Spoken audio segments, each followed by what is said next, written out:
Oedden ni'n mynd i Tŷ Nain i Tan Rallt, yn eitha rheolaidd, a mae yna gamfa hir iawn ar y ffordd i Dan Rallt, a mae fydda'n chwaer a fi yn mynd i fyny. Ac wrth fynd i fyny, fydda'n un yn eistedd ar un strut a llall uwchben yn trafod be oedden ni'n mynd i gael i ginio. Weithiau fydda Nain neu Antilet wedi bod yn coginio ac yn gwneud rhyw gecs a rhyw cream horns, a dyn oedden ni'n gobeithio bod yna cream horns i de.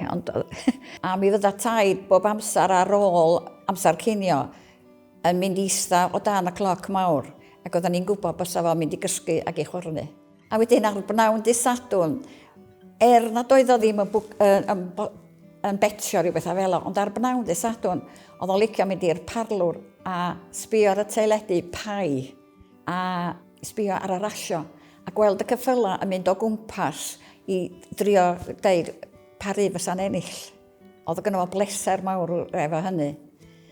A dyn fydda fo'n mynd i fyny i'r ffryddoedd ar ei geffyl Dic i hel y gwartheg i lawr a defaid hefyd.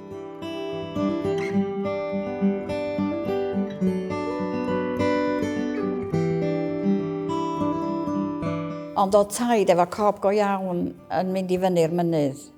Ac mi gath o hyd i gasag wedi marw a ciw. Oedd y ciw wedi dod yn ddiweddar iawn.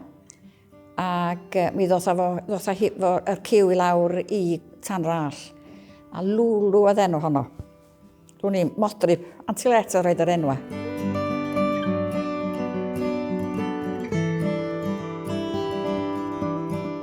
Mynd i Tŷ Nain a fydda ni eisiau mynd i be oedden nhw'n alw'n Daffodil Mountain yn fyny'n topia.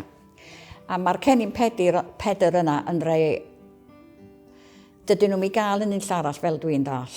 A fydda Nain yn deud, da chi ddim i ddod a dim un bulb o'na. Oedd na siars. Da ni'n mynd i hel. Ac oedden ni bron yn crynu. Os o gynna ni, oedden ni'n cuddiad achos oedden hi'n strict. Oedd hi'n hynod o strict am beth oedden nhw fod i cael ei gadael yno. Ond oedden ni'n rhoi o'n rhyw bocad, gan obeithio nad oedd Nain ddim yn mynd i chwilio.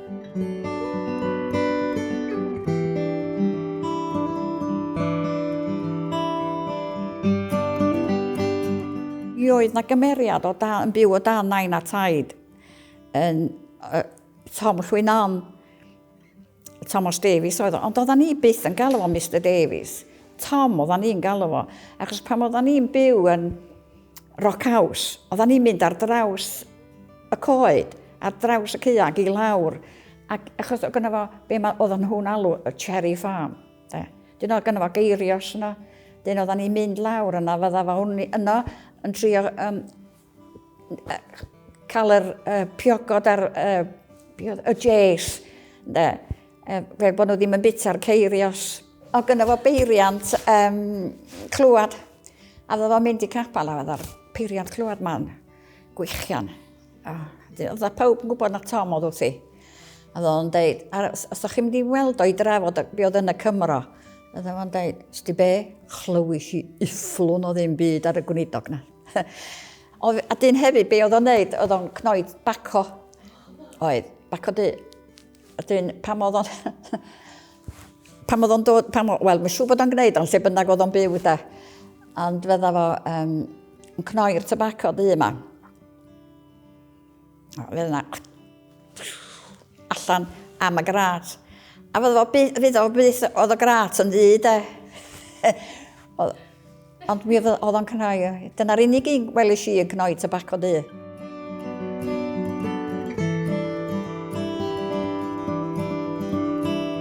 Wel, o gynna ni ddim cael chwarae. A wedyn, os oedden ni'n chwarae rounders, oedden ni wrth y tŷ gwyn y fanno, ac oedden nhw'n number 1, number 2, number 3, oedd y telephone box. A dyn, un o postia giatia y gorlan oedd number 4. A dyn yn aml iawn, mi fydda na ffenas rwy'n yn cael peltan efo'r bel. Pan oedden ni'n blant, mae yna res fyny'n top pentra a cael ei galw yn Rose Garland Cottage. Swn i ddeud na Mancunian Way oedden ni'n galw fo pan oedden ni'n blant. Oeddech chi gallu gwneud efo nhw, ac oedden nhw'n bobl clenia fyw.